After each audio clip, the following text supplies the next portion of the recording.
Alright guys, gonna do a little osphone on the rust here. Spray it down. That's what I like to use right here. You know, works pretty good. It's old school. My stepdad used to use this stuff when we used to do the Model A's. And some of those frames were pretty pitted up when we got them.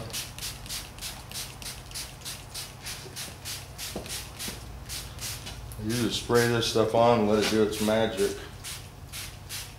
And we'll turn this stuff all black and then we'll sand it off.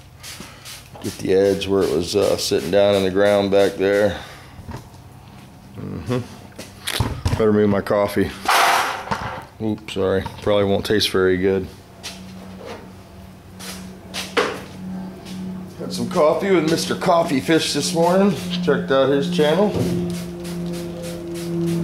he was drinking some coffee and I was drinking some coffee when I was watching his video.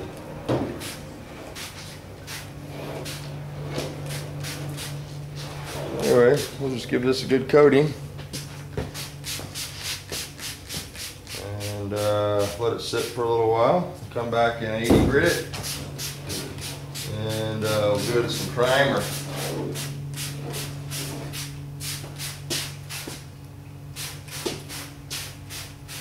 Stuff does stink.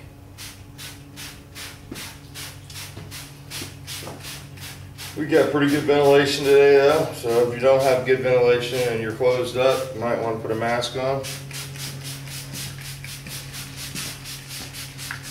And even if you have good ventilation, you might want to put a mask on. So there we go. We've got a good coat on there. We'll let it do its thing. And And then over here to the Nova, been working on it. Got that piece of sheet metal with all the holes drilled off. And gonna go ahead and treat this rust while we're right here with this stuff. Right in here, I wanted to give it a shot because it was, you know, it's not bad, but it's got some rust. This stuff will totally get rid of it.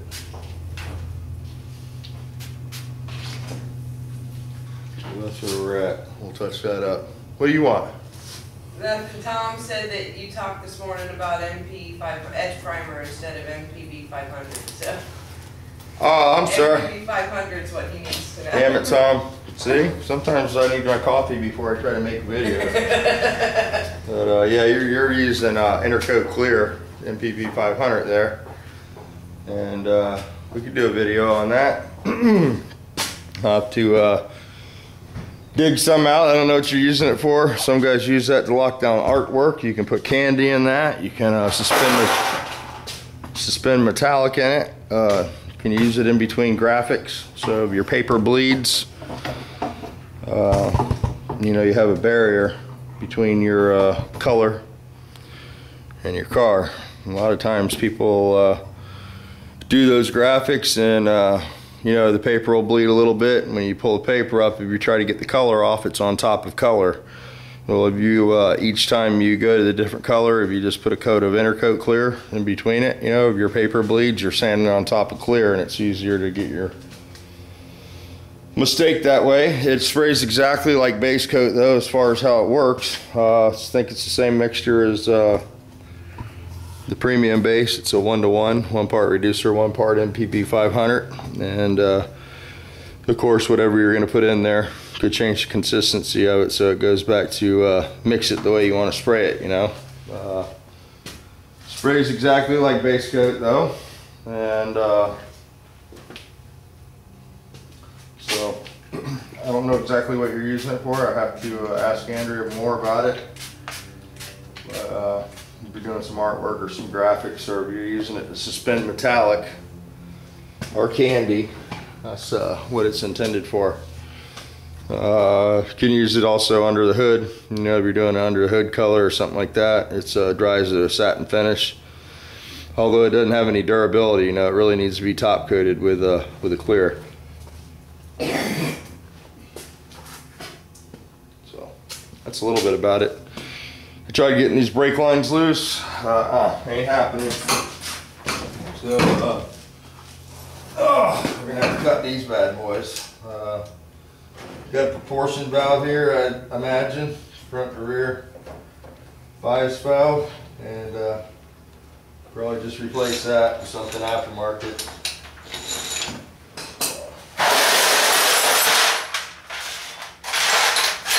There we go. Got a little drain pan there. But anyway, we got can't get fittings out. I use a snap-on line wrench. It rejected that, told out the nut, so we'll try to get these out of here, and if we can't, we'll just get a wildwood valve. I put those in before on the GTO.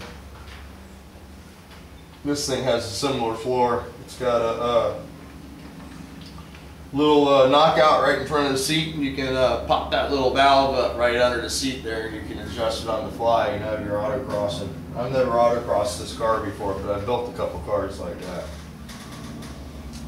So anyway, we'll be able to adjust the brake bias if we go with an aftermarket setup, and we might have to do that. I don't know, might be cheaper. And obviously we're going to have to put all new lines on the car now, all the way from the front to the back, and might as well do it from side to side. Brake line's not that expensive, and it's one of those things that'll add a little contrast when you go to put the car back together. So trying to make it look as nice as we can on a budget, you know. It doesn't cost anything to make stuff clean, so that's where we're at. We'll let that drip for a little while and come back to that when it's not puking the fluid out of it. So pulled the VIN tag off this morning so I could get behind there, checked it with the dash, and all that matches up.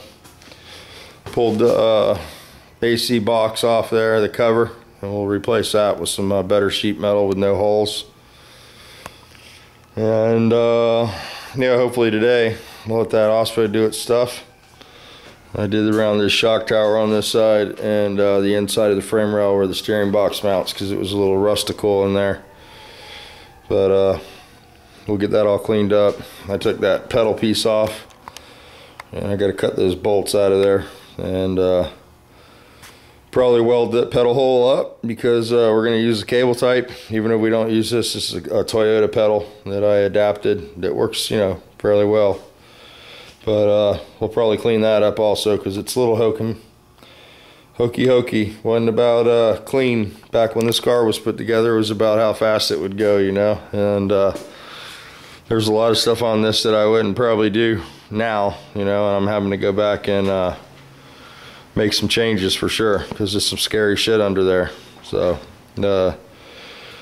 rear brake line back there is just floating around to the steel one, you know. It didn't have any kind of bracket or anything, so we're gonna have to fix that, and we'll clean up that 9-inch housing and paint it and put some new brake lines on it, and got to clean up the subframe connectors and all that shit that looks really bad under here, you know. So there we go. I've been scraping under here, and it's amazing how much weight we're getting in the vacuum. I got the vacuum shot back to keep emptying it out, and every time I scrape and vacuum it and empty it, you know, I'm keeping track, and I'm taking some serious weight out. So there we go. There's our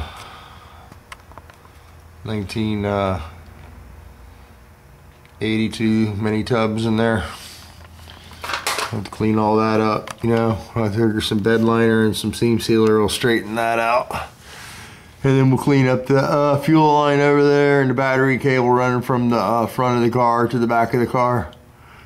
It's got some big ass welding cable, and hell, I could probably scrap that cable and buy the proper gauge one and have some money left over for a 6-pack or something. That's some huge cable. You can tell that copper wasn't expensive when we built this car the first time. So there you go, you got plenty of juice going from the trunk to the front. It's always started really good. And we'll probably leave the batteries. I'm going to leave the batteries in the trunk of the car for sure. So I think it'll just be easier. And the car's more balanced, so the battery's back there anyway. I was thinking about maybe getting a piece of tubing And you know, although I've never had an issue with the shocks mounted into the trunk floor, it's a little bit hokey now that I look at it, and I'm thinking about putting a bar across there. I know Competition Engineering sells a kit, and all it is a bar with some tabs, so I might do that. You know, relocate those shocks to a bar, and maybe buy some 50/50s for the back. I don't know, but yeah, it might. It works really good though. I hate to mess with any of the suspension. As shitty as it looks, this car worked really well. So, you know, the car's been 980 on spray with street tires and mufflers, so it's not too bad, you know, suspension wise, as bad as it looked. Although it's then again, it might just not take a lot of suspension to go that fast in an American car. I don't know, you know. So that's where we're at. I'm not going to keep this thing going along, but you know, I got a few more things to clean up, and we'll turn it back on. I'm getting rid of the fuel line. The 1/2-inch Moroso line's all deteriorating, and actually has porosity through it from the fuel sitting in it. So we're going to throw all that out. We'll get new fittings. We won't need those fittings because it won't be spliced. I'll try to route the fuel line in a more friendly location too. So you know how that stuff is. All that stuff gets smashed, and well, I mean, when you use wire ties, and this car was built really on a real budget, I can tell you that. So there we go. Our Osmo's doing its job. We're gonna go take a look at that Mustang one more time, that convertible. Gonna go over there and look at all the gonna look at the torque boxes and stuff like that. The convertible might be a viable candidate to restore if somebody else doesn't make a move on it. You know, if I can find somebody that wants to do an investment type deal and maybe do a car flip or whatever, I don't know. But I'm gonna go look and see how bad it is. First guy I started working for when I was a kid used to do Thunderbirds and Mustangs, so wouldn't be a stretch, you know. You can get everything for those. Throw some quarters on that, and some floors and stuff like that. It's air conditioned rag top, and it's an original V8 car, which makes it pretty desirable, I guess, and it's a high trim. So we're gonna go take a look at it. Some people were interested in it, and maybe not doing it, but maybe fixing it as a seller, and letting me do the work on it. So we'll go over there and look at the torque boxes, everywhere where springs and frame rails and all that stuff attaches, the cowl panel, all the rust areas, and we'll see if we have anything to work with over there. Shock towers, you know, all the normal rust areas. So it looked pretty bad on the video though, but you know, it never hurts to look twice, and make an offer, so we might do that. So alright guys, we'll talk to you guys a little bit later. A little bit of clouds moving in, a little puffy Michelin Man clouds. But yeah, so you guys have a good afternoon, and we'll put another video up of going over there, checking out the Mustang and stuff like that. Alrighty? Alright.